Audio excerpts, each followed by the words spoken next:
लखनऊ के केजीएमयू परिसर के अंतर्गत आने वाली 6 मज़ारों को लेकर के केजीएमयू प्रशासन ने अपना रुख बिल्कुल स्पष्ट कर दिया है।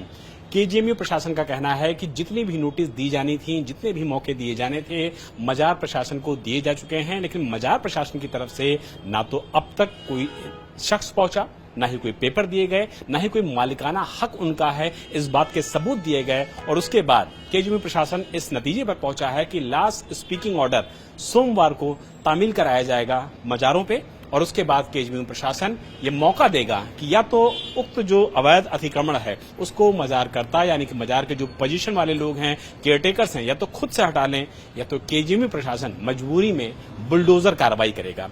ये कानूनी प्रक्रिया जो है वो पिछले कई महीनों से चल रही है, लगातार विवाद भी सामने आया है, और उसके बाद जब सारी लीगल नोटिस दी गई, लोगों को मौका दिया गया, केजीएमयू प्रशासन ने जो मजार के लोग हैं उनको ये मौका दिया कि वो अपने मालिकाना हक से संबंधित कागजात को प्रस्तुत करें, लेकिन कोई भी कागजात प्रस्तुत न करने के बाद, सारे मौके दिए जाने के बाद, उनको गंवाने के बाद अब केजीएमयू प्रशासन सोमवार को इस मामले में आखिरी नोटिस लगाएगा, और उसके बाद कभी भी कार्रवाई हो सकती है। उत्तर प्रदेश की राजधानी लखनऊ के केजीएमयू परिसर में, जहां पर अवैध मजारें पिछले सालों से यहां पर मुस्तकिल बनी हुई हैं, और इसी को देखते हुए केजीएमयू एडमिनिस्ट्रेशन ने यह फैसला किया है कि बाहर की जो रोड है ये केजीएमयू परिसर से बाहर निकलती है, और चूंकि मजार जो बनी हुई है ये पूरी तरीके से अवैध हैं, बड़ी संख्या में लोग यहां पर जियारत करने आते हैं, दुआ मांगने आते हैं, लेकिन चूंकि मजार अवैध है इसलिए केजीएमयू प्रशासन का कहना है कि वो किसी भी अवैध अतिक्रमण को यहां पर बर्दाश्त नहीं करेगी। और इस पूरे मामले में हाईकोर्ट तक का रुख हो चुका है, हाईकोर्ट में केजीएमयू इस केस को जीत चुका है, और ऐसे में यह माना जाना चाहिए कि सोमवार की आखिरी जो नोटिस तामीला होगी, स्पीकिंग ऑर्डर जो होगा, उसके बाद कभी भी बुलडोजर एक्शन हो सकता है केजीएमयू परिसर में मौजूद इन सारी 6 मजारों पे। लखनऊ के केजीएमयू परिसर में जो अवैध मजारें हैं उसको लेकर के जो समय सीमा थी, सुप्रीम कोर्ट की जो गाइडलाइन थी, वो पूरी तरीके से कंप्लीट कर ली गई है। बावजूद इसके अभी तक कोई भी केजीएमयू के पास जवाब नहीं आया है। अब इसमें केजीएमयू जो एडमिनिस्ट्रेशन है वो किस तरीके से कार्रवाई को आगे बढ़ा रहा है। हमारे साथ के सिंह साहब मौजूद हैं बातचीत करने के लिए। सर, तमाम नोटिस आप लोग को दी गई, तमाम जानकारियां दी गई, मजार के कोई भी लोग आप तक आए, कोई जानकारी दी, कोई पेपर दिया कि साहब ये मजार हमारी, हमको बख्श दिया जाए? देखिए, जो 6 मजारें थी जिसको हम लोग कह रहे थे कि कुछ समय पीछे की बनी है, पुरानी नहीं है, उनको जो सुप्रीम कोर्ट ने जो अपॉर्चुनिटीज और मौका देने का वो प्रावधान किया है, उससे ज्यादा हम लोगों ने मौका दिया। जहां एक बार सुनवाई का मौका है वहां 2 बार दिया, जहां 2 बार सुनवाई का मौका हुआ 3 बार दिया, लेकिन कोई जवाब उन्होंने नहीं दिया। व्यक्तिगत सुनवाई में भी वो नहीं आए। अब सुनवाई का काम पूरा हो चुका है। कानून की भाषा में कहें तो उन्होंने इस पे अपना कोई दावा नहीं किया है, क्योंकि वो इस पे काबिज हैं, तो उन्होंने अपने दावे का त्याग कर दिया, क्योंकि उन कानूनी अवसर देने पे भी वो नहीं आए। सब तरह से कहने, मैंने पेपर में निकलवाया, मैंने चस्पा करवाया, मैंने डाक से भेजा, तो उन्होंने उस चीज को स्वतः मतलब विलफुली उसको त्याग कर दिया है। अब उसकी एक जो लास्ट प्रक्रिया है कि उनको एक स्पीकिंग ऑर्डर से नोटिस देना है कि वो 15 दिन के अंदर हटा दें, और नहीं तो हम लोग हटाएंगे। वो अंतिम पड़ाव है, और वो नोटिस हम उनको मंडे तक दे देंगे। स्पीकिंग ऑर्डर मतलब आप देंगे, और उसमें 15 दिन का प्रावधान उसमें भी होता है कि आए तो आप हटाइए या तो हम हटाएं। है कि ये ऐसे मजारें थी, इन पे ये सुनवाई हुई, आप नहीं आए, अवसर दिया गया, आप नहीं आए, आपको व्यक्तिगत सुनवाई का अवसर दिया, आप नहीं आए, इसलिए आपने इसका अब सुनवाई।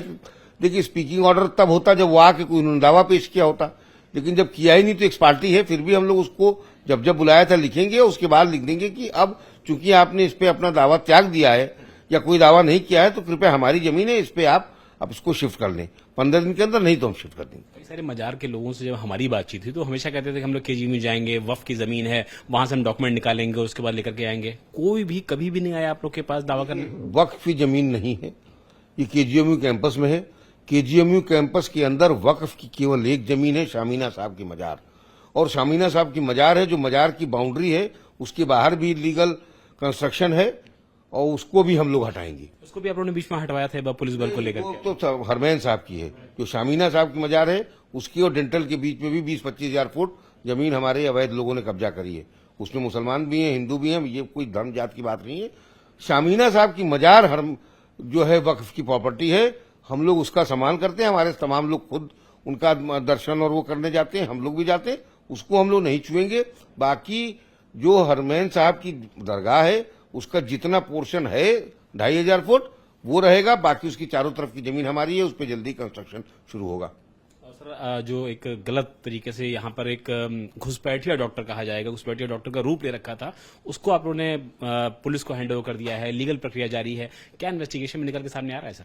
देखिए, वो एक गैंग था जो यहाँ कोशिश कर रहा था, लेकिन 13 तारीख को उसने चिट्ठी जारी करी कि 29 तारीख को बच्चों को दिल्ली लेके जाएंगे। इतने कम टाइम में भी 20 तारीख को ही हम लोगों ने उनका रैकेट तो फोड़ दिया और उनकी सारी डिटेल निकाल के पुलिस को दे दिया।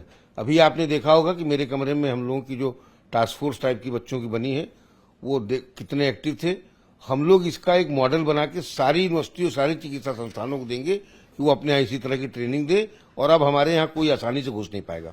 जो अवैध तरीके से यहाँ पर घुस गया था, इन्फिल्ट्रेशन एक तरीके से कर दिया था उसने, उसके बारे में से क्या जानकारी निकल के आई? किस तरीके से बच्चों को ठगने का काम कर रहा था? वो यहाँ इलाज कराने के बहाने से आता था, अपनी छवि चमकाने की कोशिश करता था, फिर वो कहता था कि हम गरीब मरीजों के लिए कैंप लगा रहे हैं। जिस कैंप में मैं गया था 40 तो मेडिकल स्टूडेंट थे, 20 उनके कर्ता धर्ता थे और मरीज थे 3।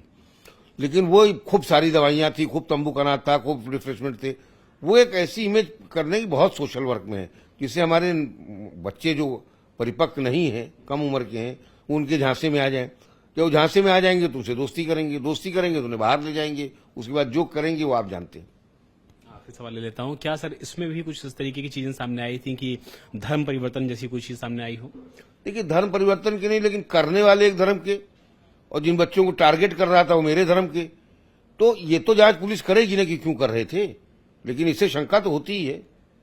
होती है और इसीलिए इस मामले में लखनऊ पुलिस इन्वेस्टिगेशन जारी कर रही है। लेकिन 13 तारीख को ये पूरा रैकेट के बारे में जानकारी मिलती है और 20 तारीख को ये रैकेट पकड़ लिया जाता है। ये अपने आप में केजीएमयू के लिए बड़ी उपलब्धि है।